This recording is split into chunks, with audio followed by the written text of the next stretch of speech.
Maharashtra Navnirman railway कामगार सेनेच्या सर्व आलेल्या सर्व पदाधिकारी,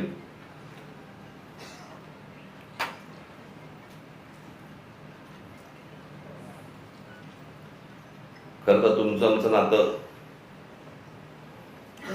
हे वेगळ्या प्रकारचं नातं आहे.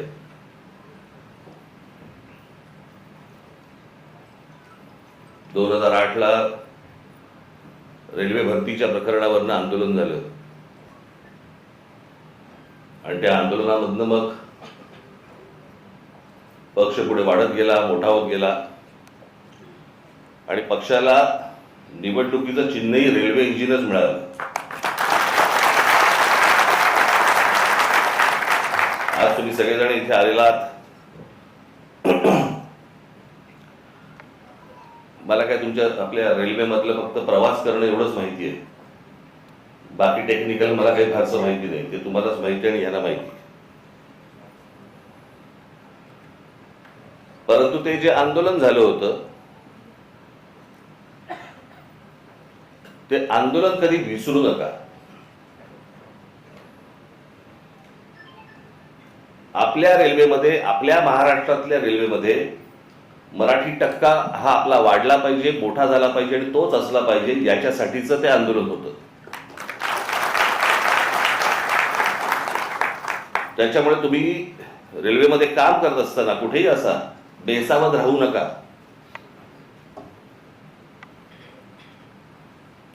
त्या सगळ्या आंदोलनामध्ये आपल्या अनेक महाराष्ट्र सैनिकांना, माझ्यावरती जवळपास 110 केसेस पडल्या, मलाही अटक झाली, आपल्या अनेक महाराष्ट्र सैनिकांना अटक झाली, जेलमध्ये होते.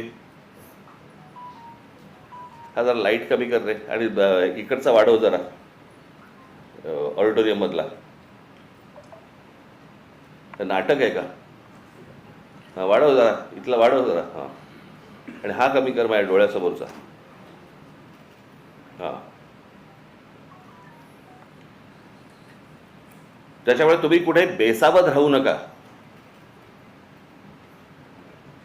त्यावेळेला आठवते तुम्हाला, साधा प्रश्न होता तो की महाराष्ट्रामध्ये जर समजा रेल्वे भरती आहे तर त्या रेल्वे भरतीच्या जाहिराती या उत्तर प्रदेश, बिहारच्या वर्तमानपत्रात का येतात, माझ्या महाराष्ट्राच्या वर्तमानपत्रांमध्ये का येत नाहीत? आणि तिथून हे सगळं सुरू झालं. आणि मग तुम्हाला आठवत असेल ते हजारो लोक त्यावेळेला तिकडे रेल्वे परीक्षा, त्याच वेळेला कळलं हे आलेत कशासाठी, ही कोण माणसं आहेत, कशासाठी आली आहेत, सगळे रेल्वेचे प्लॅटफॉर्म सगळे भरलेत, झोपलेत सगळेजण, कशासाठी बसलेत, कोण आहेत हे? आणि मग आपले काही महाराष्ट्र सैनिक त्यांना विचारपूस करायला गेले. विचारपूस करायला गेल्यावरती त्यातल्या काही जणांनी आपल्या लोकांना आई बहिणीवरनं शिव्या दिल्या. त्या शिव्यांमधनं हे सगळं सुरू झालं. आणि तेव्हा कळलं की महाराष्ट्रामध्ये नोकऱ्या आहेत, महाराष्ट्रातल्या तरुणी ह्या वणवण फिरतायत नोकरीसाठी, आणि महाराष्ट्रातल्या नोकऱ्यांच्या जाहिराती या उत्तर प्रदेश, बिहारमध्ये येत आहेत आणि आपल्याला कल्पना नाही.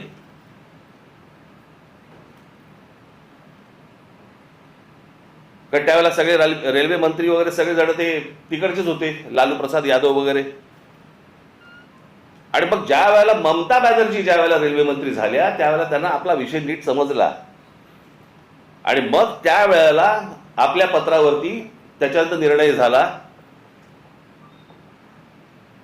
की प्रत्येक राज्यामधल्या आपल्या तुमच्या परीक्षा, रेल्वेच्या परीक्षा या स्थानिक भाषेमध्ये असतील. प्रश्न पत्रिका आणि त्याची उत्तरं पण तुम्हाला स्थानिक भाषेमध्ये, तुमच्या मातृभाषेमध्ये तुम्ही त्याची उत्तर देऊ शकता. असे तेव्हा सगळं सुरू झालं. त्याच्यानंतर वटणीवरती आले आणि मग आपल्या हजारो मराठी पोरांना रेल्वेमध्ये नोकऱ्या लागल्या.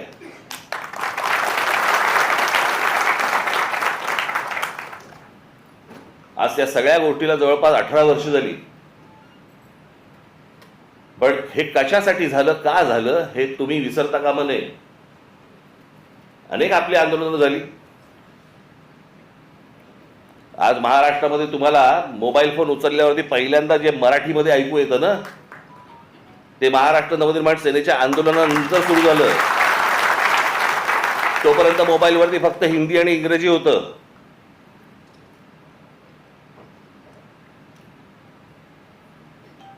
भाषा कुठची वाईट नसते, पण हे आमच्यावरतीच लादायचे सगळे प्रयत्न सुरू होतात महाराष्ट्रावरती. कारण आमची लोक चिडत नाहीत, रागवत नाहीत, बोलत नाहीत, रस्त्यावर उतरत नाहीत, राग व्यक्त करत नाहीत. केला असतं तो मोबाईलवरती करतात.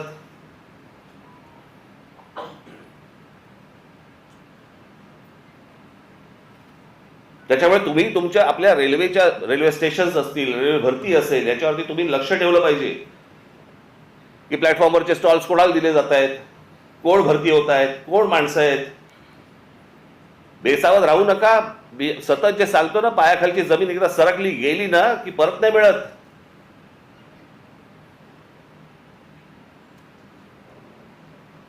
आमच्या सरकारलाच हिंदीचं वावडं आपलं त्याच्याबद्दल आस्था. कालचं त्या ह्यांचं मुख्यमंत्र्यांचं फडणवीसांचं भाषण विधानसभेमधलं,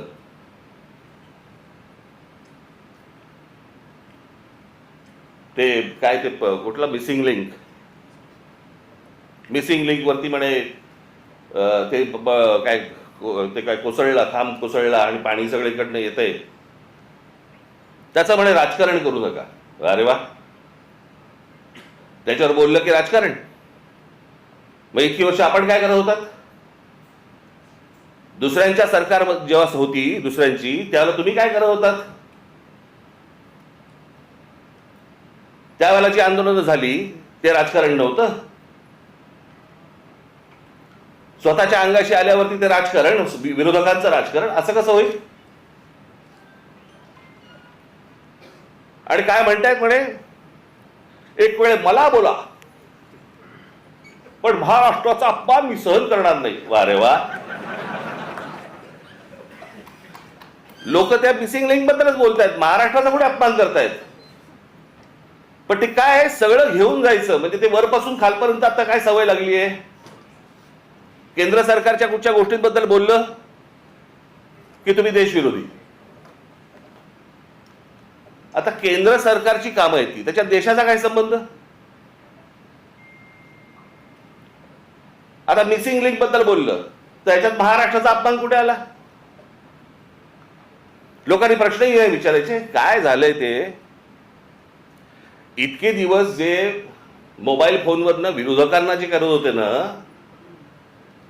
शिव्या घाल, वाटेल ते बोल, हे जे सगळे त्याच्यात ठेवलेल्या टीम्स आहेत ना, हे जे सगळं सुरू होतं ना, ते आता अंगलट आलंय. आता ह्यांच्या दामदुपटीने ह्यांच्या अंगावरती येत आहे आणि त्याच्यामुळे लागले आता त्रास व्हायला लागला त्याचा. आपणच सुरू केल्यात त्या गोष्टी. गेल्या 10-12 वर्षातच ह्या सगळ्या गोष्टी मोठ्या प्रमाणात सुरू झाल्या. विरोधकांना वाटेल ते बोलणं, विरोधकांना शिव्या घालणं, वाईट साईट लिहिणं, सगळ्या गोष्टी ज्या सुरू झाल्या हे तुम्ही बसवलेल्या टीमकडनं सुरू झाल्या. आता तुमच्या अंगावरती येत आहे ते सगळं, आणि तुमच्या अंगावरती येत आहे म्हणून लगेच महाराष्ट्राचा अपमान. ह्याच्यात कसला आला महाराष्ट्राचा अपमान? राम मंदिराच्या चोरीबद्दल बोललं की म्हणे धर्माचा अपमान. अरे चोरी आहे ना ती, ह्याच्यात धर्म कुठे आला?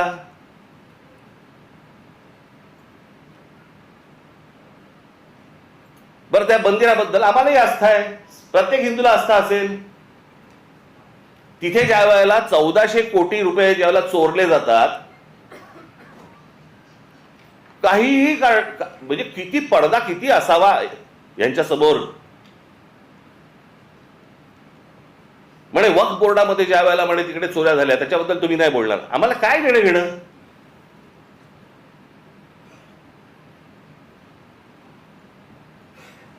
राम मंदिरामध्ये लोकांनी जे दानपेटीमध्ये टाकलं, जे श्रद्धेने त्या मंदिरासाठी दिलं, त्याची जर समजा चोरी होत असेल तर ह्याच्याबद्दल बोलणार नाही, बोलायचं नाही.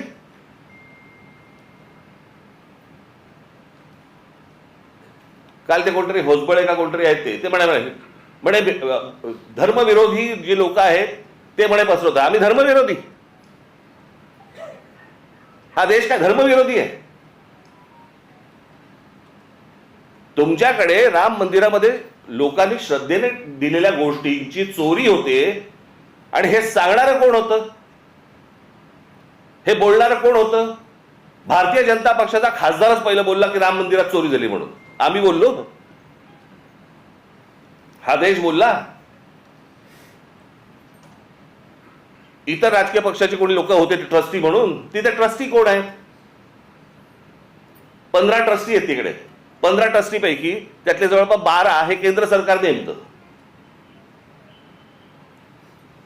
आणि त्या 12 पैकी केंद्र सरकारने जी नेमलेली माणसं आहेत ती RSS शी संबंधित आहेत, विश्व हिंदू परिषदेशी संबंधित आहेत, भाजपशी संबंधित आहेत, बाकी कोणीच नाहीये. केंद्र सरकार आणि राज्य सरकार नेमलेले IAS अधिकारी आहेत. तिथे जर 1400 कोटी, आत्ता 1400 कोटीचा आकडा आलाय, मुळात कितीची चोरी झाली माहिती नाही आपल्याला.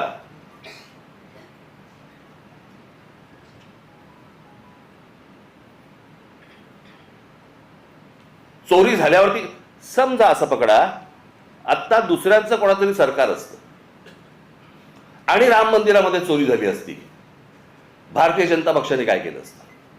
RSSने काय केलं असतं? विश्व हिंदू परिषदेने काय केलं असतं? मोर्चे काढले असते, सगळ्या गोष्टी केल्या असत्या.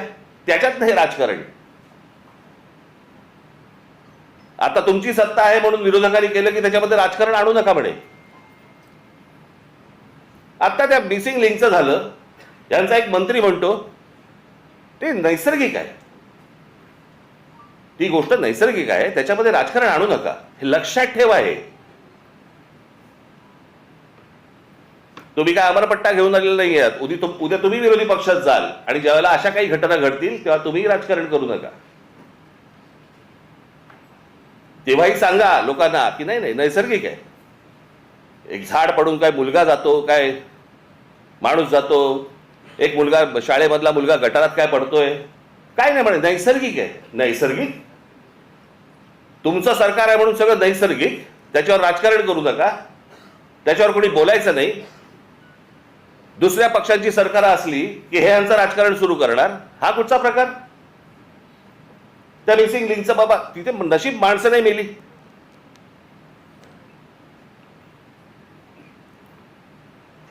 गंमत बघा, त्या मागे 2005 मुंबईमध्ये आला होता ना फ्लड, ते सगळं पाणी वगैरे तुंबलं होतं.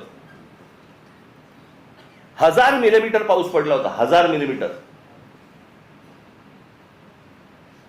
काही 2-3 तासाच्या अंतरात त्याला मुंबईची ही हालत झाली होती. 1000 मिलीमीटर. आणि आता 300-350 मिलीमीटर पाऊस पडलाय. मुंबई तशीच तुंबलेलीच आहे.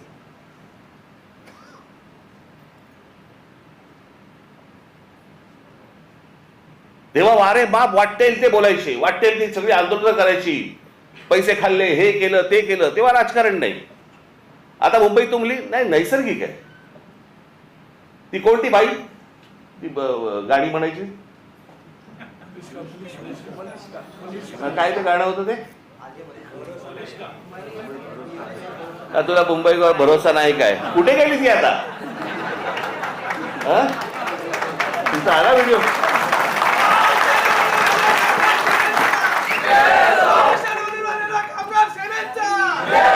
नवीन व्हिडिओ आहे का? जुनाच टाकलाय? नवीन केला असेल तर चांगलं आहे, कोणाला वाहिलेली नाही ती. पण तेव्हा गात होती तेव्हा सुख घेतलं. आता दुसरे जेव्हा बोलायला लागले त्यावेळेला त्रास व्हायला लागला. आता मला दुसरं कळलं नाही, मला मुख्यमंत्र्यांचं विधानसभेतलं भाषण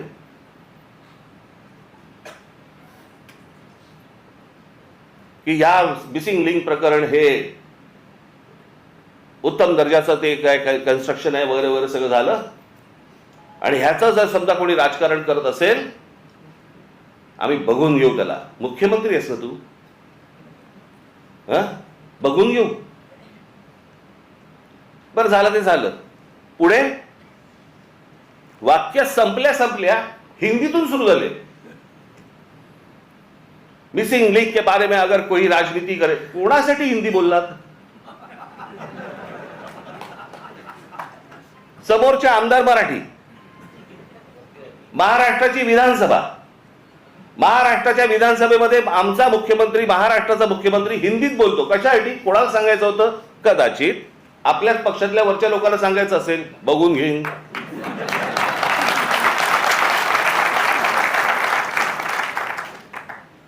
त्यांनाही माहिती आहे हे सगळे व्हिडिओ येत आहेत कुठून, हे सगळं काय चालू आहे राजकारण. मी त्याशी बोललो नाही का, माझ्या पत्रकार परिषदेमध्ये बोललो ना.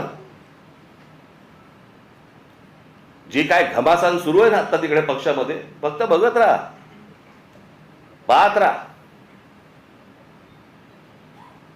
मुंबई महाराष्ट्राचा, ठाण्याचा काय विचका झालाय, पुण्याचा, सगळ्यांचा शहरांचा विचका झालेला आहे, ज्याला हे विकास म्हणतायत.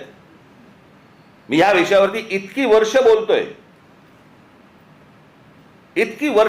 मी की आपल्याकडे डेव्हलपमेंट प्लॅन येतो, परंतु टाउन प्लॅनिंग आपल्याकडे होत नाही आणि त्याचा ही शहरं सगळी बर्बाद होणार आहेत, झालेलीच आहेत, अजून होणार.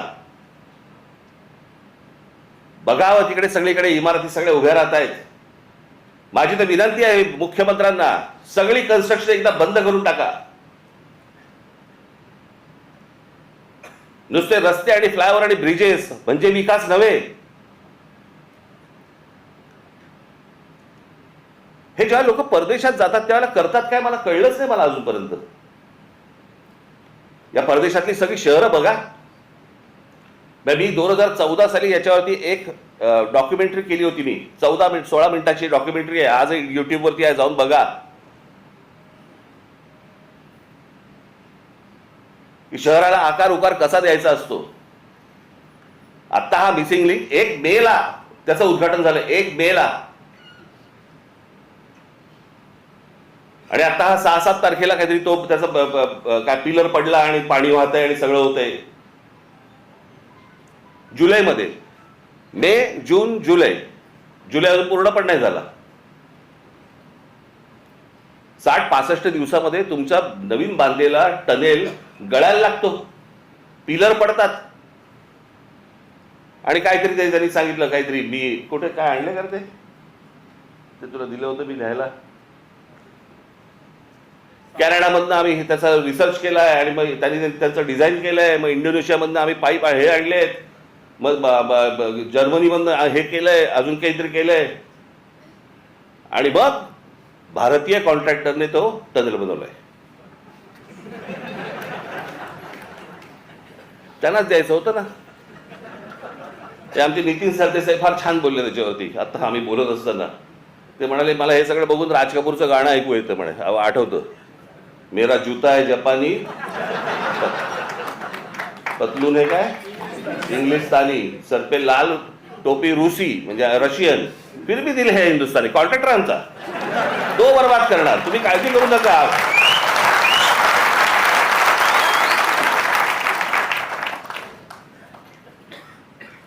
या मध्यंतरी कंत्राटदारांचे व्हिडिओ आले होते.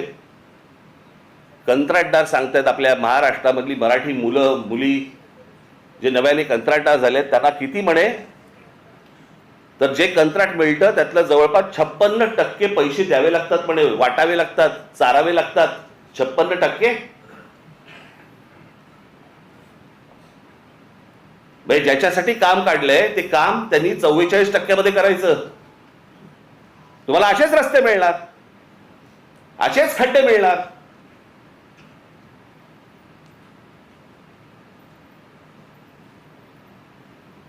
हे आपल्या कंत्राटदारांचं कामच नाही. ते मी त्या मगाशी बोललो ना, मी त्या डॉक्युमेंटरीमध्ये मी म्हटलंय, त्याच्यात दिलंय. छत्रपती शिवाजी टर्मिनस आपलं अगोदरचं VT स्टेशन 1800 सालात बांधलंय. 1800 सालात. त्याला मुंबईची लोकसंख्या पण तेवढी नव्हती. 1800 सालात बांधलेलं रेल्वे स्टेशन आज लोकांना पुरतंय. इतकी लोकसंख्या वाढल्यानंतर पण ह्याला म्हणतात विजन. याला म्हणतात हे काय होऊ शकतं, हे किती लोकांना पुरू शकतं. आज किती रेल्वे तिकडनं जातात, किती माणसं तिकडे येतात, किती माणसं उतरतात, किती माणसं चढतात.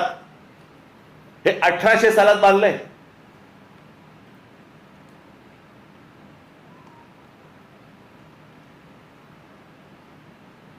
अमेरिकेमधली एम्पायर स्टेट बिल्डिंग, म्हणजे किती उदाहरणं द्यायची हो जगामधली तुम्हाला.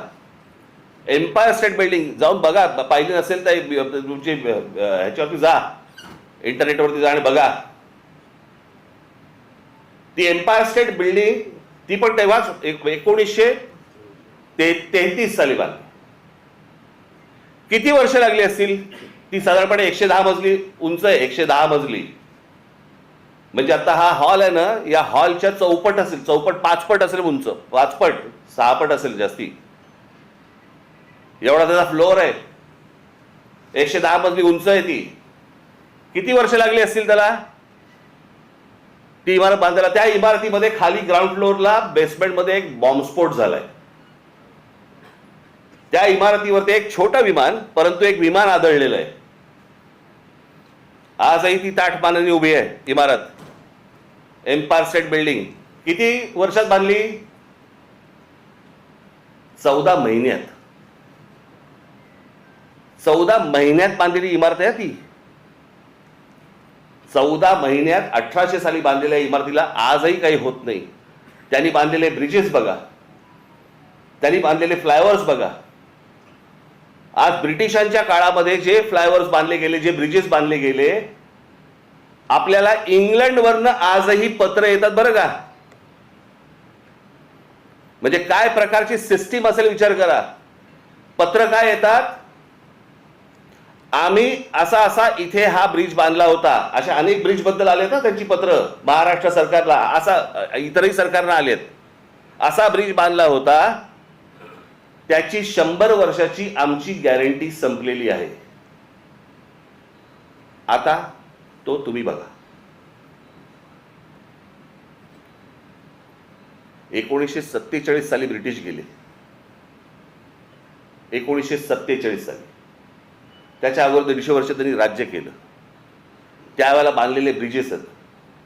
काय गरज आहे हो त्यांना सांगायची. पण हे फक्त भारतात नाही होत. त्यांनी जिथे जिथे राज्य केलं तिथे तिथे यांची पत्र जातात की आमची गॅरंटी संपली, आमची 100 वर्षाची गॅरंटी होती. 100 वर्ष. हा टिळक ब्रिज पासून सगळे इथला हे त्यांच्या काळात बांधले गेलेले आहेत, अजूनही आहे. मग आमच्याकडे काय होतं.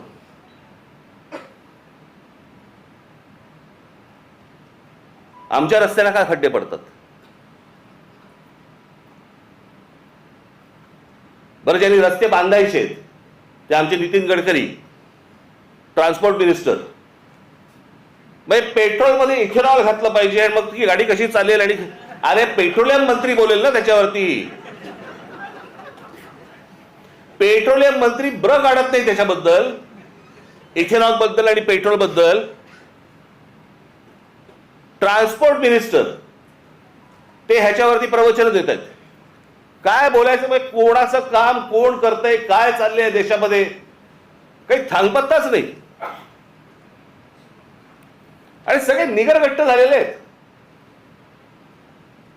परवा दिवशी मी एका पत्रकाराला बोललो, म्हटलं चायला म्हटलं असं झालेलं आहे, म्हटलं सरकारला परसाकडे साफ होते, आपणच कुंथत बसलोय. आपल्यालाच त्या सगळ्या गोष्टींचं वाईट वाटतं. हे काय चाललंय. झाडाच्या झाडं काढली जात आहेत, जंगलाच्या जंगलं उद्ध्वस्त होत आहेत. लोकांना राग येत नाही. लोक राग व्यक्त करत नाहीत.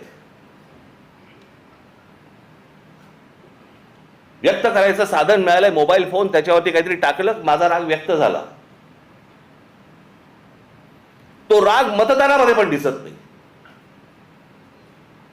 नेमकं हवंय काय आपल्याला. आपण नेमकं पुढच्या पिढ्यांसाठी आपण काय घडवून ठेवणार आहोत, काय करून ठेवणार आहोत. मला कोणाची सत्ता आहे कोणाची सत्ता नाही, मला ह्याच्याशी कर्तव्य नाहीये. आज भारतीय जनता पक्षाचे सरकार आहे, चांगलं काम करावं. वाईट केलं बोलणार आम्ही. परंतु सगळेजण मस्तीत आहेत. त्यांच्या देशीचा एक आमदार, त्याला विचारलं काय चाललंय, म्हणे काल म्हणे झाड पडलं ना ते, त्याच्यात एक माणूस गेला, ते त्याच्यावरती चर्चा झाली. आज तो ते गटारातला जो मुलगा पडला त्याच्यावरती चर्चा झाली आणि हसतायत. भावना शून्य. आणि भावना शून्य एवढ्यासाठीच कारण तुम्हाला किंमत नाही. आमच्याकडे काय चालू आहे? आमच्याकडे शहरं कशी वाढतायत, शहरं कशी मोठी होत आहेत, आमच्या पुढच्या पिढ्यांसाठी आम्ही काय करून ठेवतोय, कसली चिंता नाही, कसलं काही नाही, विचार नाही. खासदार फोडता येतोय का? आमदार फोडता येतोय का? नगरसेवक फोडता येतोय का? आमची सत्ता टिकते का? याच्यावरती फक्त आमच्याकडे महाराष्ट्रात चर्चा सुरू आहे.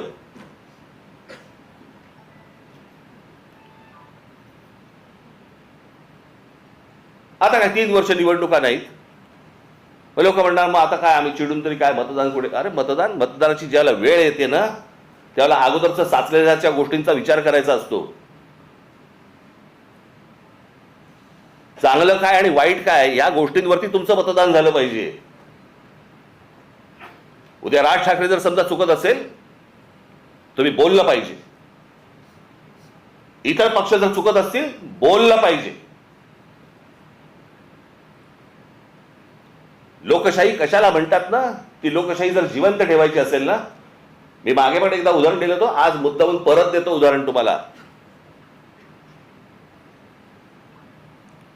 ज्यावेळेला दुसरं महायुद्ध ज्यावेळेला संपलं ना, ते संपल्यानंतर सगळी वाहवा झाली. इंग्लंडची वाहवा झाली, विन्स्टन चर्चिलची वाहवा झाली. विन्स्टन चर्चिलचं ते एक फेमस त्याची ती मुद्रा होती हाताची, वी फॉर विक्टरी. त्याच्यामध्ये फक्त वी फॉर विक्टरी नव्हतं, वी फॉर विन्स्टन पण होतं, विन्स्टन चर्चिल.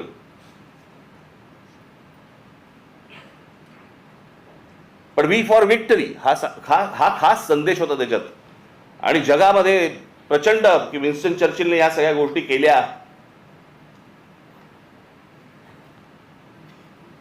8 महिन्यांनी निवडणुका झाल्या आणि 8 महिन्यांनी निवडणुका झाल्यानंतर विन्स्टन चर्चिल आणि त्यांचा पक्ष हरला. इंग्लंडमध्ये विन्स्टन चर्चिल आणि त्यांचा पक्ष हरला.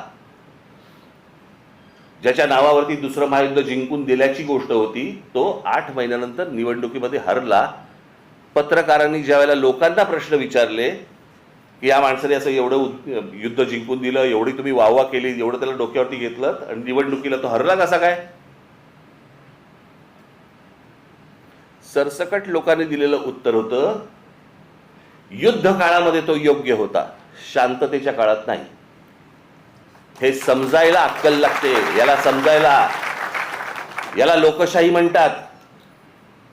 चांगल्या गोष्टींसाठी काय असू शकतं, वाईट गोष्टींसाठी काय असू शकतं, चांगल्या गोष्टीत कोण काम करू शकतं, हे समजणारा समाज लागतो. मी नेहमी सांगतो ना की नुसतं शिक्षण घेऊन उपयोगाचा नसतो, शिक्षित असून उपयोगाचा नाही, माणूस सुज्ञ असावा लागतो.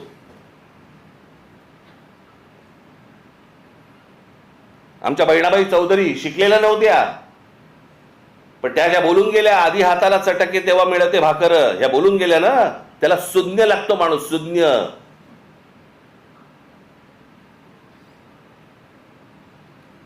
आणि ज्या देशामधला समाज सुज्ञ असतो त्या देशामध्येच प्रगती घडते. काय योग्य काय अयोग्य हे कळणं, नाही तर आम्ही आपल्या सकाळी उठायचं, कामावर जायचं, तेही जातात कामावर. जगामधला प्रत्येक माणूस कामावर जातो, पण विचार करतो. आपण जर या गोष्टींचा विचार नाही केला, कसं होणार मला जरा सांगा?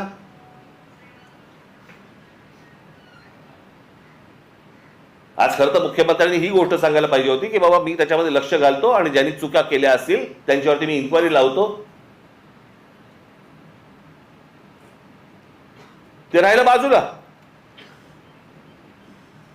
याच्यामध्ये जो राजकारण करेल त्याला मी बघून घेईन. बघून काय घेईन? सुसंस्कृत महाराष्ट्राचा मुख्यमंत्री आहे, विधानसभेमध्ये बघून घेईनची कुठची भाषा आली?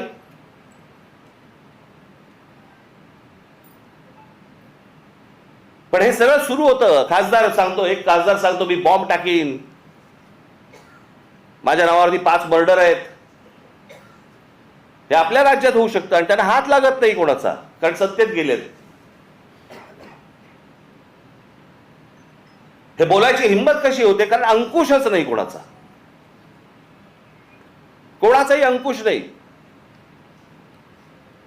कुठे कुठचं काम चाललंय, तिकडे आता कुंभमेळ्याची कामं सुरू आहेत, तिथे पण सगळं गोंधळ आहे.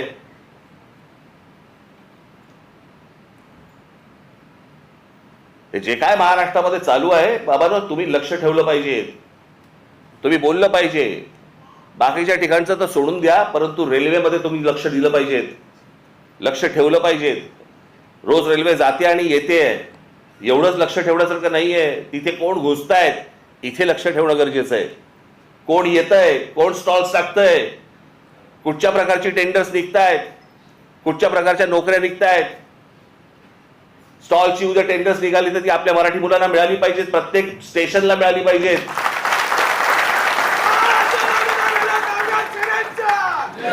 याच्यावर तुमचं बारीक लक्ष पाहिजे.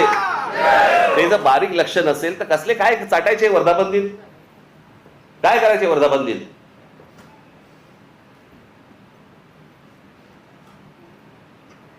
म्हणून मी आपल्याला आज या वर्धापन दिनाच्या दिवशी फक्त तुम्हाला एकच तुम्हाला सांगायचंय, जागे राहा, सतर्क राहा, बेसावध राहू नका.